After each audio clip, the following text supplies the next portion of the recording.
দিয়ে দিই, ভাতটাই করো।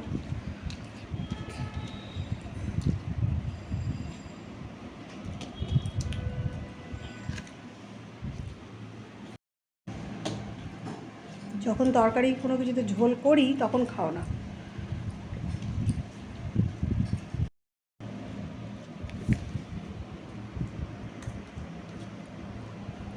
ভাঙা ভাঙা বড়ি আছে, দেবো? হ্যাঁ দাও না। নমস্কার বন্ধুরা, আমি শর্মিলা। আমার নতুন একটা ভিডিও তোমাদের সকলকে স্বাগত। তোমরা যে যেখানেই থাকো ভালো থেকো, সুস্থ থেকো।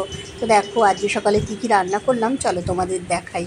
আজকে শনি আর রবি একটু রান্না তো বেশি পরিমাণেই হয়। এবার আজকে তো সোমবার, সোমবার আবার দেখো সেই ডেলি রুটিন শুরু হয়ে গেল। বড় অফিস বেরোবে, তারপর মেয়েকেও টিফিন দিতে হবে, আর আমাদেরও নর্মাল খাওয়া দাওয়া। যাই হোক, ছুটির দিনে রান্নার যে ঝামেলাটা থাকবে, এমনি দিনে তো আর অতটা মানে রান্না করতে গেলে সকালবেলা হয় না, হালকা ফুলকাই কিছু রান্না করতে হয়। তো দেখো আজকে ভাবলাম একটু বেগুন আর বড়ির ঝাল করি। আর বেগুন বড়ির ঝালটা জানো তো, আমার বর আর আমার মেয়ে সর্ষে বাটা দিয়ে বেশি ভালোবাসে, কিন্তু আমার না একটু আদা বাটা দিয়ে বেশি ভালো লাগে।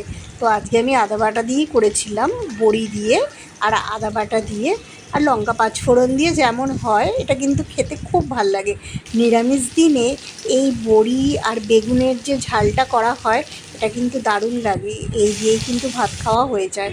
এটা কিন্তু আমার বাপের বাড়িতে আমি কোনো দিনই খাইনি, আমি শ্বশুরবাড়িতে এসেই এটা খেয়েছি, আর আমার কিন্তু সত্যিই খুব ভালো লাগে। তো দেখো বেগুনটা ভেজে তো তুলে রাখলাম। এবার লঙ্কা পাঁচফোড়ন দিয়ে টমেটো দিয়ে একটু নুন দিয়ে নরম করে, তারপর দেখো একটু সামান্য জল দিয়ে দিয়েছিলাম ভালো করে, তারপর আদা বাটাও দিলাম, দিয়ে ভালো করে ফুটিয়ে বড়িগুলো দিয়ে একটু নরম করে তারপর আমি বেগুনগুলো একে একে দিয়ে দিলাম। আর বেগুনগুলো মোটামুটি আমার নরম করে ভাজাই ছিল, খুব বেশিক্ষণ লাগবে না এটা হতে। আর এটা শুকনো ভাতে খেতে না সত্যিই খুব ভালো লাগে।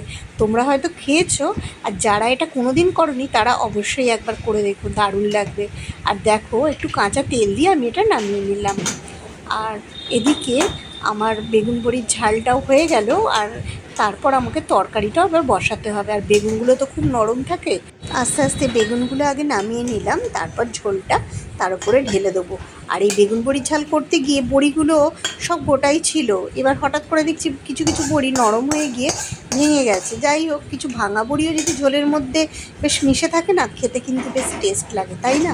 তো দেখো আমার তো বেগুন বড়ির ঝালটা হয়ে গেল। এবার আমি তরকারিটাও করে নেবো। আর আমার বিনস আর বেগুন দিয়ে আজকে শাশুড়ি মা একটা তরকারি দিয়েছে।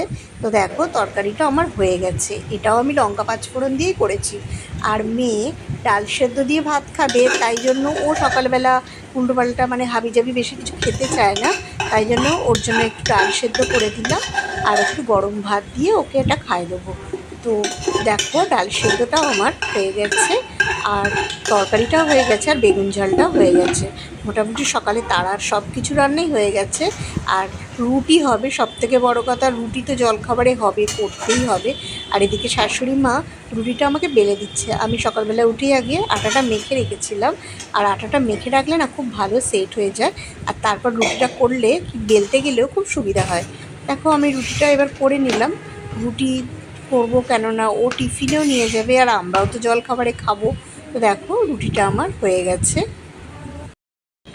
দিন আর কটা আছে রুটি?